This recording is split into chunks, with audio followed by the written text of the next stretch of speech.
300 টাকা দে, আমার 300 টাকা দিতে বললো। কিসের জন্য? কিসের জন্য দিতে বললো তা জানি না, দিতে বললো দে। কিসের জন্য সেটা বলবি তো?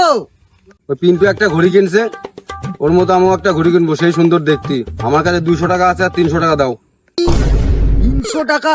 আমাদের টাইমে 300 টাকা দিলে একটা নতুন সাইকেল হতো। সেই 300 টাকাটাও আমরা গুছিয়ে রাখতে পারিনি। পারবা কি করে, তুমি তো আইলসে ছিলে। আর কি বললি, কত টাকাতে কিনবি? 500 টাকা। উড়িয়ে বাবা, 500 টাকা? হ্যাঁ, একটা ঘড়ি কিনলে কত সুবিধা হবে, সময় দেখা যাবে, স্টাইল মারা যাবে। উড়িয়ে বাবা, আমাকে সময় দিতে আমরা সূর্য দেখে টাইম বলে দিতাম, আর স্টাইল? চল তোর ঘড়ি আর চশমা দিয়ে দিই স্টাইল মারা।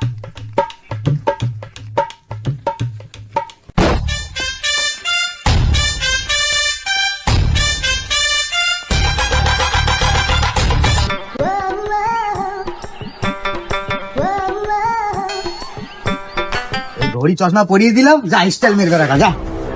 আমার রাখো তোমার ঘড়ি আর চশমা, পারলে আমাকে 300 টাকা দে।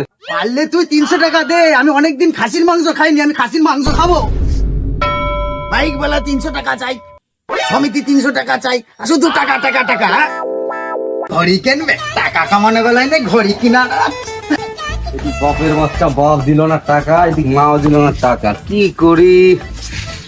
কিন্তু ঘড়িটাও নেছে, সুন্দর দেখতি, মনে করলাম নেবো, কিন্তু টাকা